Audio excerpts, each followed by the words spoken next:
Yeah, so a little bit of a channel update.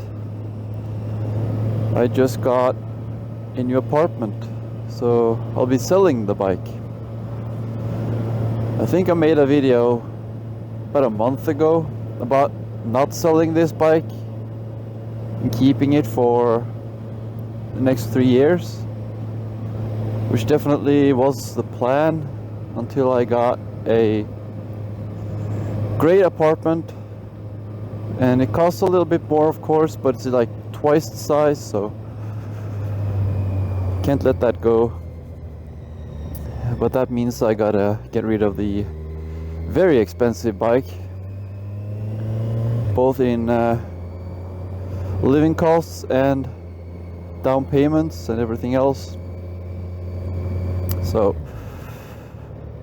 I'm not very happy about that. I really wanted to keep the bike. I really like the bike, but gotta prioritize, and my priority right now is better living arrangements. So I don't know what I'm gonna get yet. I've been looking at like around 2010 600R bike, couple of 650 R's and 650 nakeds. I've been looking at basically anything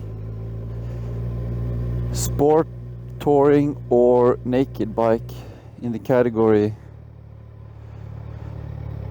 and you have to be 650 or 600 or above. I really don't want to go below 600 unless I have to. I'm not against the CBR 500R and the CB 500X is also a decent option. Yeah, I do wish I had ridden the GPZ a little bit more. It's such a great bike, but I just couldn't. That's simple reason. There's too much that has to be fixed on it, and I don't want to ride it unless I know it's going to function properly. So yeah, I wish I'd ridden it more. So if I sell this and the GPZ, I will be able to afford something cool. It won't be as cool. So price wise, it's about the same price for a 2017 CBR 650R as it is a CBR 600RR from 2008, 2010. So it's hard not to consider the 650s.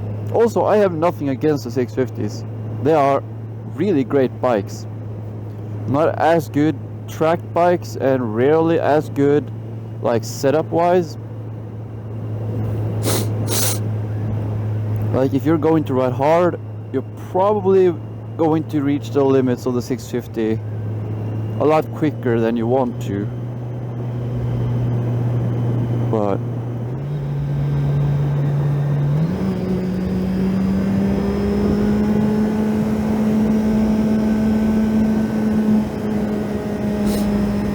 I mean, how often do I ride like this? Seriously. Like 5,000 RPMs or more? That's just in the twisties, just having fun. Most of the time I'm at like,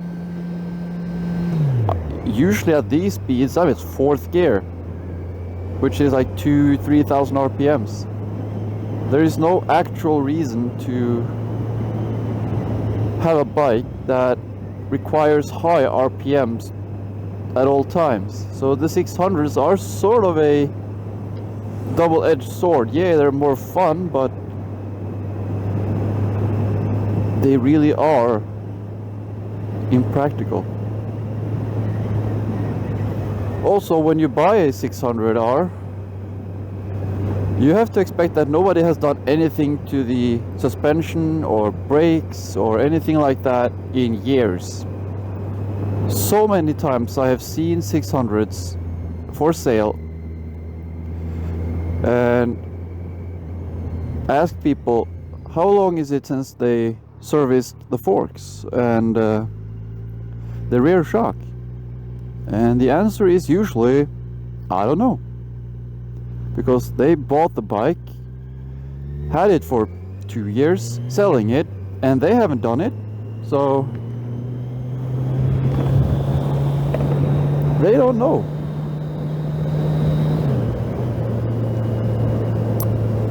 That's pretty bad.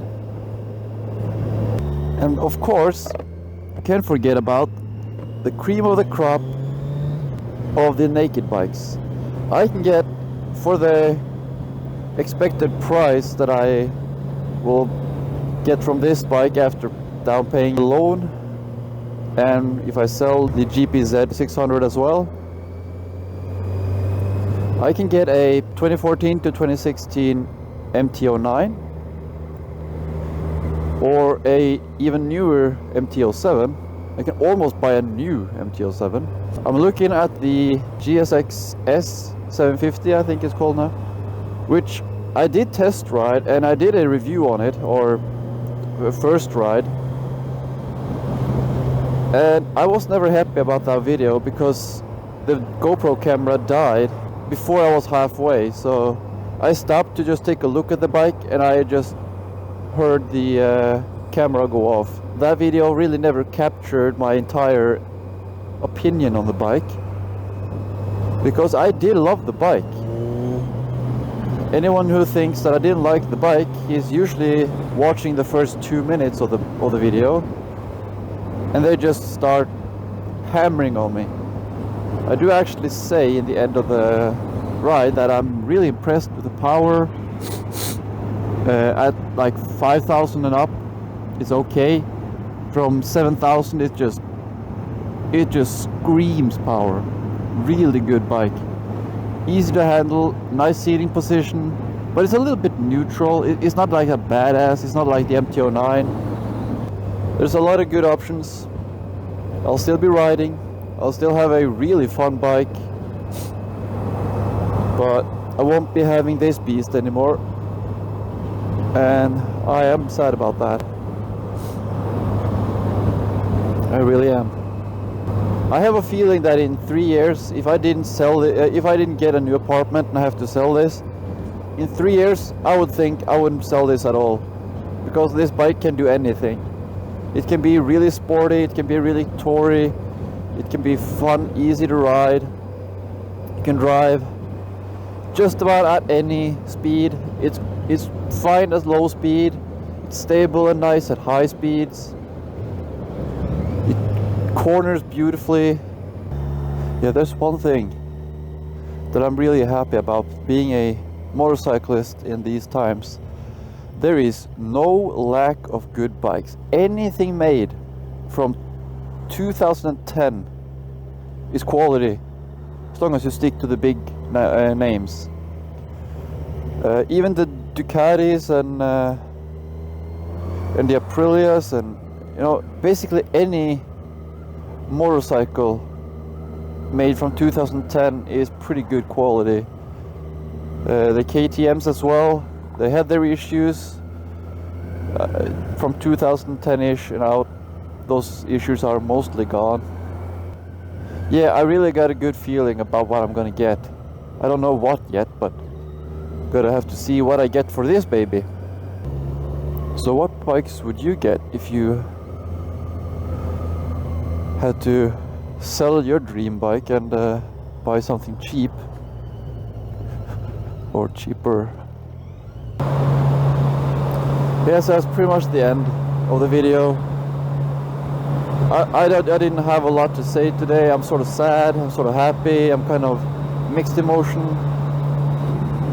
Happy about having I'm happy about getting a new apartment in a week. I'm sad having to sell my dream bike. I really love this bike.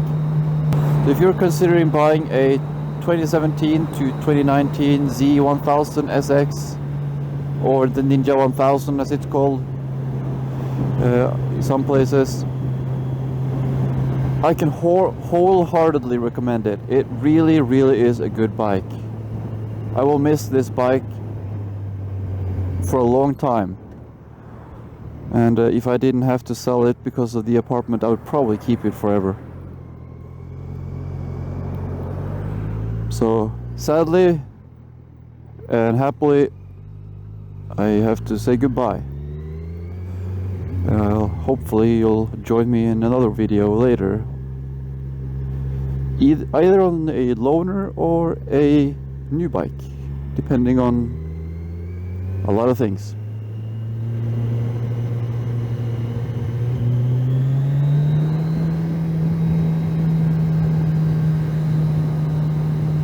Thank you for watching.